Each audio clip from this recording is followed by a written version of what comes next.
Il était une fois dans le sud de la France, sur un talus bordant une voie ferrée, au fond d'un gros trou dans le sol nommé terrier, l'histoire de Séraphin. Bonjour, je m'appelle Séraphin et je suis un lapin. Séraphin est un lapin de Garenne.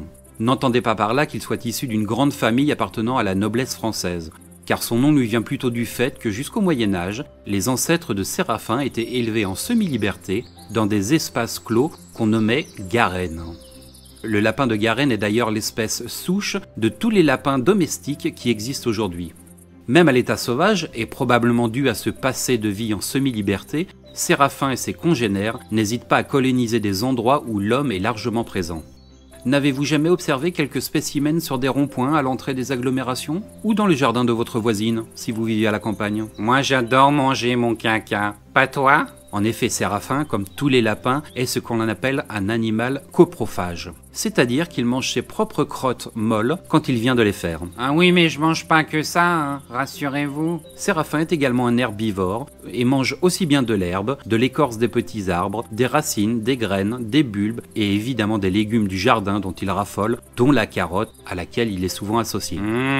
Ça sent bon la carotte. Lorsqu'un lapin comme Séraphin et ses frères est présent en grande quantité à un endroit, son impact sur le milieu est relativement important. Un peu comme toi en fait. Eh oui, je te l'accorde Séraphin. Les lapins peuvent coloniser très vite certains endroits et peuvent malheureusement disparaître très rapidement.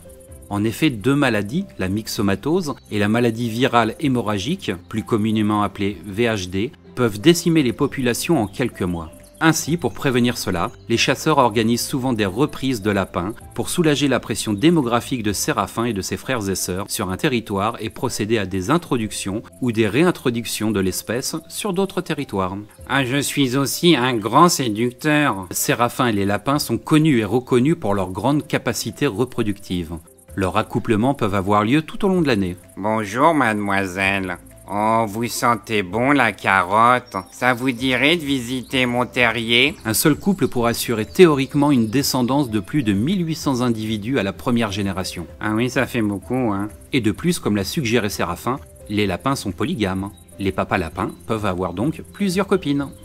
Tu as compris que les populations de lapins de Garenne évoluent très rapidement. Les lapins atteignent leur maturité sexuelle, c'est-à-dire qu'ils sont capables de se reproduire, dès l'âge de 4 mois, ce qui est très précoce. Ah, c'est vrai que c'est tôt, je suis d'accord. En revanche, si les naissances sont nombreuses et fréquentes, jusqu'à une douzaine de lapros par portée et jusqu'à 5 portées annuelles, beaucoup de petits lapins meurent malheureusement pendant la période d'allaitement. Je n'ai pas de temps à perdre dans la vie, c'est comme ça. Moi, je suis un hyperactif. Il a raison, Séraphin. Même s'il peut espérer vivre une dizaine d'années, en général, son espérance de vie à l'état sauvage dépasse rarement les 2 ans. Outre les chasseurs, il y a de nombreux prédateurs qui mangent les lapins. Les renards, les fouines, les belettes, les chats forestiers, les martres et les rapaces. Quand il sent un danger pour lui et ses congénères, son seul moyen de défense consiste à taper du sol avec sa patte arrière pour inviter ses frères et sœurs à rejoindre le terrier au plus vite. Je suis hyperactif, mais aussi hypersensible. En effet, comme tous les lapins, Séraphin possède un champ de vision incroyable, environ de 200 degrés, alors que celui de l'homme n'est que de 180. Séraphin entend également bien mieux les ultrasons que les humains, et son odorat est environ 50 à 100 fois plus développé que le nôtre. Et oui, on est plein de qualités. C'est pour ça que certains membres de ma famille sont des stars de cinéma. On connaissait Pampan, le célèbre compagnon de Bambi, Roger Rabbit, la star hollywoodienne, Pierre Lapin. On a été ravis de faire ta connaissance, Séraphin. Ah ben c'est un plaisir partagé. À bientôt. Et la suite de mes aventures, ben c'est à tes parents de la raconter.